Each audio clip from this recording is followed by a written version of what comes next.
Doctor Gaffar Qadri जो समाजवादी के ticket से लड़ रहे, पिछले 10 साल से उन्होंने एमआईएम में थे और आपने उनको टिकट नहीं दिया। टिकट क्या बुनियाद पर नहीं दिया? क्या आपने ये बताया कि इन्होंने जीत नहीं पाए? स्लोगन बोल रहा मैं मेरे दिल से। मैंने ये सुना कि असद तेरे से बैर नहीं, इम्तियाज़ तेरी खैर नहीं। क्यों ये बात क्यों उठी? इम्तियाज़ जलील को तो आपने एमएलए बनाया, औरंगाबाद की आवाम ने खासदार बनाया, अब इम्तियाज़ तेरी खैर नहीं क्यों बोले लोगों ने? ये मैं नहीं बोल रहा, ये आपको मालूम, मुझे भी मालूम, इम्तियाज़ साहब को भी मालूम क्या लोगों ने ये क्यों बोला। क्या आपका वोट सेंट्रल में आता है, खुद इम्तियाज़ साहब का वोट, इम्तियाज़ साहब की अहलिया का वोट, इम्तियाज़ साहब का वोट, इम्तियाज़ साहब के बच्चे बिलाल जलील का वोट और छोटे उनका जो छोटा भैया बिलाल का, चारों का वोट जब सेंट्रल में है, आप ईस्ट में क्या कर रहे थे? जैसे अभी गफ्फार कादरी साहब है, उन्होंने भी बहुत मेहनत करे, जितना भी एमआईएम को मजबूत करने के लिए उन्होंने भी बहुत कुर्बानियां दी है। तो हम चाह रहे कि भाई एक से बार अब इम्तियाज़ जलील साहब थे, फिर डॉक्टर गफ्फार कादरी साहब को थोड़ा सा मौका दे के देखना चाहिए। और रही बात इम्तियाज़ जलील साहब की, ये है कि भाई एक आज़ाद इंसान है, ये है इम्तियाज़ जलील साहब के भाई कोई बोलने वाला अगर है तो इम्तियाज़ जलील साहब। अभी ऐसा होगा माहौल मुसलमानों का कि मानो इलेक्शन का जो राजनीति है वो सिवाय मुसलमानों के हिंदुस्तान में कहीं नहीं चल सकती। कहीं पर भी जाओ, खेड़े में भी जाएंगे, शहर में जाएंगे, हाई लेवल पे गए तो वहाँ मुसलमानों के अलावा कहीं राजनीति हो ही नहीं सकती। मैं उनकी बातों से बिल्कुल सहमत नहीं। उन्होंने इम्तियाज़ जलील साहब के बारे में जो बात करी वो अच्छी है, लेकिन वो कब तक अच्छी लगती थी? 19 तक। अभी माहौल चेंज हो गया, औरंगाबाद चेंज हो गया और औरंगाबाद के हालात चेंज हो गए। दरअसल पहले एमआईएम बोले तो मुस्लिम विकास और मुस्लिम मुद्दों पे बात करने वाला एमआईएम था, लेकिन आज फिलहाल एमआईएम इस तरीके की एमआईएम नहीं रही। क्यों नहीं रही? उसकी वजह है कि खास इम्तियाज़ जलील साहब ने जो है। ये है खबरों की खबर और आप देख रहे हैं खबरों की खबर टीवी। अस्सलाम वालेकुम भाई। सलाम। सर आप यहाँ से हो? हाँ, मैं यहाँ का ही। सर अभी आपको तो पता है अभी विधानसभा के इलेक्शन चालू है, जहाँ पे यहाँ पे आपकी तरफ से इससे 4 कैंडिडेट खड़े हुए, इम्तियाज़ साहब, गफ्फार साहब और अपने अफसर खान, अतुल साड़वे। इनमें चारों में से आपको क्या लगता है कौन आने? इसमें कैसा पतंग आना चाहिए, इसमें कैसे है हर चीज में बोले तो पतंग वाले ने करे वाला है, भले कुछ भी हो। कैसे है पतंग जो है तो वो कैसे राइट हैंड बात करता है और सब में बात करता है, बस पतंग है कि और भी कोई चेहरे न दिग्गज जिसमें गफ्फार साहब भी है, सब है। अब क्या है, ये सब आपस में कपड़े फाड़े तो उसमें क्या है? अब जो अपने को है, जो पट्टा है, अपने को जो अच्छा लगा है उसको दे दो। चाचा आपका नाम? राज मोहम्मद बागवान। आप यहीं से हो? जी अभी आपको तो पूरे पता ही है कौन कौन लोग खड़े हुए हैं। हाँ पता है। तो आप किसे देखना चाहिए? इम्तियाज़ जलील। इम्तियाज़ जलील ही क्यों, और भी दूसरे चेहरे ना? इंशाल्लाह ये दूसरे चेहरे इम्तियाज़ जलील की वजह से मार्केट में आए भी। चलिए और इम्तियाज़ जलील के आगे कुछ भी नहीं है। ऐसा क्या? हाँ, कुछ भी नहीं है। एजुकेटेड आदमी है, जो पब्लिक की बात है, असेंबली में जो बात रखना चाहिए वो आदमी रख सकता है। बाकी अभी तक तो हमने मेरे उम्र में, मेरे हिसाब से मैंने 8 मरतबा खासदार देखा, मगर ऐसा खासदार और जो औरंगाबाद तारीखी शहर है इसकी आवाज़ बुलंद आज तक किसी ने नहीं की। ये ब्लैक लिस्ट में निकाला है ये शहर को, ये आदमी ने। ये ब्लैक लिस्ट में था पहले, दंगों में मशहूर शहर सिटी थी ये जब से इम्तियाज़ साहब आ गए, जब से माहौल बहुत चेंज हो गया। हिंदू मुस्लिम दलित एकता होना चालू हो गई थी, मगर अब ये लोग जो है बीजेपी वाले ये दरार डाल रहे हैं और ये सिटी के अंदर, इसलिए इम्तियाज़ जलील जरूरी है। चलिए और भी लोग से जानेंगे। ये भाई के पास भी हम आए। सर आपका नाम? चौस अली। पहले तो मैं सलाम करना चाहूँगा और दूसरी बात के सबों को नमस्ते करना चाहूँगा और आदाब करना चाहूँगा। अस्सलाम वालेकुम। जो हजरत ने आपसे बात करे ना, मैं उनकी बातों से बिल्कुल सहमत नहीं। उन्होंने इम्तियाज़ जलील साहब के बारे में जो बात करी वो अच्छी है, लेकिन वो कब तक अच्छी लगती थी? 19 तक। अभी माहौल चेंज हो गया, औरंगाबाद चेंज हो गया और औरंगाबाद के हालात चेंज हो गए। दरअसल पहले एमआईएम बोले तो मुस्लिम विकास और मुस्लिम मुद्दों पे बात करने वाला एमआईएम था, लेकिन आज फिलहाल एमआईएम इस तरीके की एमआईएम नहीं रही। क्यों नहीं रही? उसकी वजह है कि खास इम्तियाज़ जलील साहब ने जो है, हम उनकी इज्जत करते हैं, हम अकबर साहब की भी बहुत इज्जत करते हैं, ओवैसी साहब की भी बहुत इज्जत करते हैं, लेकिन अभी एमआईएम मेरे हिसाब से देखा जाए तो एमआईएम नहीं रही। बोलने का मतलब सीधा सीधा है कि एमआईएम पक्ष नहीं रहा, सिर्फ इम्तियाज जलील साहब ही एमआईएम रह चुके महाराष्ट्र में। बोलने का मतलब मेरा साहब है, अगर ये सारी बातें इम्तियाज जलील समझ पाते थे कि एमआईएम एक इंसान की नहीं है, एमआईएम पूरे औरंगाबाद की, पूरे महाराष्ट्र की, पूरे मराठवाड़े की, तो मैं मान लेता था क्या भाई आप बोलना क्या चाह रहे, बोलने का मतलब ये दिल की बात बोलिए। क्या भाई तुम खासदारकी का भी टिकट घर में रखेंगे, आमदारकी का भी टिकट घर में रखेंगे, और बोलने का मतलब ये है क्या आप मेरे जैसे को, आप जैसे को, डॉक्टर साहब को, फलाने को, अमके को, डमके को। तो आपका कहना है कि डॉक्टर साहब को टिकट देना चाहिए था? मेरे ख्याल से डॉक्टर साहब को टिकट देना चाहिए था, क्योंकि डॉक्टर साहब ने भी बहुत कुछ करे हुए हैं। मानता मैं कि वो 2-3 मरतबा हारे, 2 मरतबा हारे, लेकिन फिर भी इस तरीके से उनको आगे करना चाहिए था मजलिस ने ये मरतबा।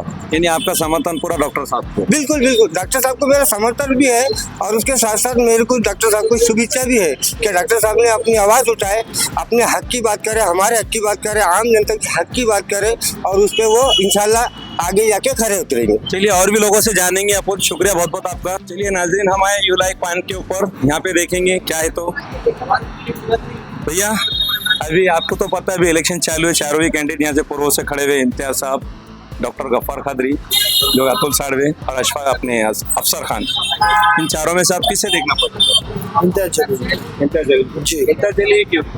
विकास करेंगे, उन्हें आगे बढ़ाएंगे, मार्केट पब्लिसिटी अच्छी करते हुए। चलिए और भी लोग जानेंगे। अस्सलाम वालेकुम भाई, आप यहाँ से ही हो? जी हो, लोकल से, पूर्व से ही हो? पूर्व। अभी आप ये तो पता है विधानसभा इलेक्शन चालू है, जिसमें जी। 4 कैंडिडेट खड़े, तो आप किसे देखना पसंद है? अभी देखो बॉस, कैंडिडेट तो बहुत से खड़े हुए, लेकिन कैंडिडेट को नहीं देखना है, अपनों को काम देखना है, सब जो है तो थोड़ी सहूलतें देखना है, जातिवाद नहीं होना, ये नहीं होना। अभी कैसा होगा, माहौल एकदम चिकमिक होगा, सब ऐसा होगा कि एकदम मिक्स, लेकिन हर कोई अपने अपने अंदाज में करता, लेकिन अपन चाहते कि भाई नया कोई चेहरा हो, क्या नया काम दिखे उसमें। अभी कैसा है, जब से मतलब एमआईएम का यहाँ से फाउंडेशन जब मजबूत हुआ, उसके बाद ही जहाँ से अपन एक चेहरा देख रहे हैं कि इम्तियाज जलील साहब का चेहरा दिख रहा है कि भाई इम्तियाज जलील साहब मेहनत कर रहे हैं, सब कुछ कर रहे हैं। उसके बाद और भी है, जैसे अभी गफ्फार कादरी साहब है, उन्होंने भी बहुत मेहनत करे, जितना भी एमआईएम को मजबूत करने के लिए उन्होंने भी बहुत कुर्बानियां दी है। तो हम चाह रहे कि भाई एक बार अब इम्तियाज जलील साहब थे, फिर डॉक्टर गफ्फार कादरी साहब को थोड़ा सा मौका दे के देखना चाहिए। और रही बात इम्तियाज जलील साहब की, ये है कि भाई एक आज़ाद इंसान है, ये है इम्तियाज जलील साहब के भाई कोई बोलने वाला अगर है तो इम्तियाज जलील साहब। अभी ऐसा होगा माहौल मुसलमानों का कि मानो इलेक्शन का जो राजनीति है वो सिवाय मुसलमानों के हिंदुस्तान में कहीं नहीं चल सकती, कहीं पर भी जाओ, खेड़े में भी जाएंगे, शहर में जाएंगे, हाई लेवल पे गए तो वहाँ मुसलमानों के अलावा कहीं राजनीति हो ही नहीं सकती। अभी फिलहाल मुसलमानों का ऐसा हुआ है, सब हर कोई अपने अपने से लड़ता, लेकिन मुसलमान एक ऐसा कंडीशन होगा कि अगर किसी को इलेक्शन लड़ना है तो वो क्या करता, दूसरा कुछ नहीं सोचता हो कि भाई अब जरा इलेक्शन है, मैं खड़े हुआ है, तो उसके लिए वो क्या करता, डायरेक्ट इलेक्शन आया कि बस क्या करता, कुछ भी हिंदुत्व का झंडा उठा लेता।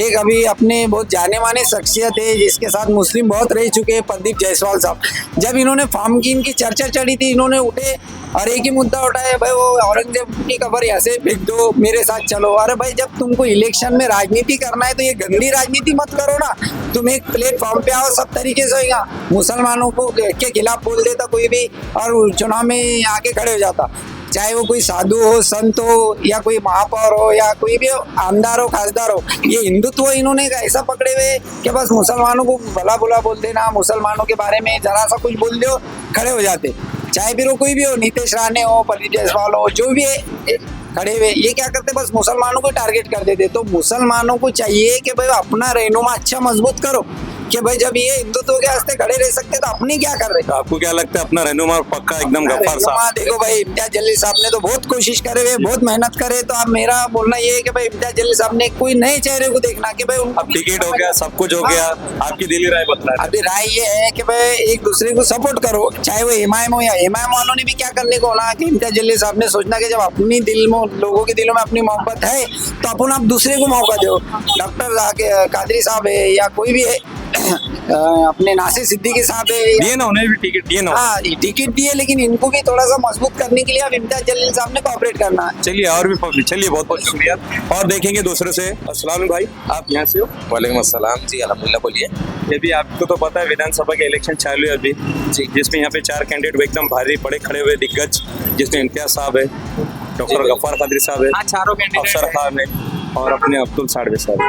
तो इन चारों में से आप किसे देखना पसंद? अब बात ऐसी है जनाब, क्या एमआईएम लड़ रही है, शिवसेना लड़ रही है, कांग्रेस के उम्मीदवार राष्ट्रवादी से लड़ रहे हैं। इस सब के बीच विकास तो हम भूल गए, एक बेसिक बात।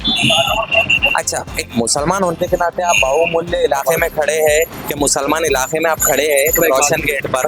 अब रोशन गेट पर पिछले 2 बारी से अगर हम चलिए एक तौर पे, मैं मुस्लिम है आम तौर पे तो मैं असद साहब की बात कर लूँगा।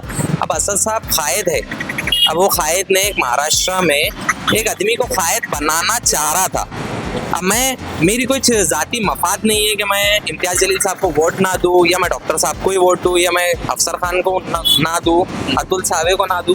लेकिन आप मेरे को एक बात बताइए, आपका घर सेंट्रल में आता है, गफ्फार साहब तो यहीं रहते हैं, डॉक्टर गफ्फार कादरी जो समाजवादी के टिकट से लड़ रहे, पिछले 10 साल से उन्होंने एमआईएम में थे और आपने उनको टिकट नहीं दिया। टिकट क्या बुनियाद पर नहीं दिया? क्या आपने ये बताया कि इन्होंने जीत नहीं पाए? आप अगर 2014 और 2019 का कैलकुलेशन देखेंगे डॉक्टर साहब का, एमआईएम के टिकट से उन्होंने लड़ा, हाँ उनको वोट नहीं मिले, मेजॉरिटी वोट अतुल सावे को मिले, वो बीजेपी के एमएलए कैंडिडेट बन गए, उन्होंने उनके एरिया में बिल्कुल विकास किया। वो यहाँ भी विकास हुआ ना सर, ऐसे कैसे नहीं, आप अगर गौर करेंगे, जो एक मेरे पास जो एक मेरा सर्वे है, आप अगर रोशन आप सेंट्रल का जो मच्छी मार्केट लीडर आप अतुल सावे को नहीं देखेंगे। एक बेसिक बात, एक हिंदू मुस्लिम की राजनीति आपने इतनी पैदा कर दी, बीजेपी की तरफ से कोई छोड़ा, एमआईएम की तरफ से कोई छोड़ा, आप हिंदू मुस्लिम इतना कर दे रहे क्या? एक हिंदू एमएलए कैंडिडेट मुस्लिम एरिया में नहीं आ पा रहा, आप हिंदू एरिया में नहीं जा रहे। हाँ बिल्कुल, अब इम्तियाज साहब की ये बात आती है कि इम्तियाज साहब ने बोले कि मैं लड़ता। अब आदर्श बैंक का एक मुद्दा है, बहुत अच्छा मुद्दा है, उस पर उन्होंने लड़े, लेकिन आप सिर्फ आदर्श बैंक के लोगों से मिले, आपने कभी अतुल सावे के घर के बाजू कौन रहता आपने ये नहीं देखा? एक इंसान का देखेंगे, एक मिसाल दे रहा हूँ मैं आपको, सब तो जगह हम जगह छुट जाते तो उसमें ये बात तो नहीं होगी ना। नहीं, कायद की यही तो बात है। अगर आप असद जगहों पे सभी एक इंसान का दे, एक बेसिक मैंने ये वाले इलेक्शन में सुना कि असद, जैसा मैं आपको स्लोगन बोल रहा हूँ, मैं मेरे दिल से मैंने ये सुना कि असद तेरे से बैर नहीं, इम्तियाज तेरे खैर नहीं। क्यों ये बात क्यों उठी? इम्तियाज जलील को तो आपने एमएलए बनाया, औरंगाबाद की आवाम ने खासदार बनाया, अब इम्तियाज तेरे खैर नहीं क्यों बोले लोगों ने? ये मैं नहीं बोल रहा, ये आपको मालूम, मुझे भी मालूम, इम्तियाज साहब को भी मालूम, क्या लोगों ने ये क्यों बोला कि आपका वोट सेंट्रल में आता है। खुद इम्तियाज साहब का वोट, इम्तियाज साहब की अहलिया का वोट, इम्तियाज साहब का वोट, इम्तियाज साहब के बच्चे बिलाल जलील का वोट और उनका जो छोटा भैया बिलाल का, चारों का वोट जब सेंट्रल में है, आप ईस्ट में क्या कर रहे थे? एक बेसिक बात है। मेरा आपसे ये सवाल है कि पार्टी के सुनते हुए और देखते हुए तो हिसाब से चलना पड़ेगा ना। नहीं तो पार्टी वहाँ पे नासिर सिद्दीकी साहब को दिए ना टिकट, नहीं, नासिर सिद्दीकी साहब को दिए, एक एमआईएम की भी अपनी, सबकी अपनी अपनी राजनीति है। मुझे बोला है कि 4 वोट वेस्ट जा रहे हैं साहब के इसके यहाँ टिकट। अब यहाँ यानी उनको घर के वोट नहीं मिलने वाले हैं ना, खुद ठीक है ना, यहाँ उनके बहुत लोग हैं ना यहाँ पे। नहीं, लोग हैं, लोग वोटिंग है। असद साहब आ रहे, एक फॉर एग्जांपल एक मीडिया के अकबर साहब के 15 मिनट का तो हम भी समर्थन नहीं करते और कोई भी नहीं करता, वो एक बात अलग है। लेकिन मैंने भी मेरे फीड पे, यूट्यूब के फीड पे मुझे बीबीसी का चैनल का वो आया, एक थंबनेल आया, वो थंबनेल में लिखा था 12 साल के बाद अकबरुद्दीन ओवैसी ने फिर वो 15 मिनट वाली बात कही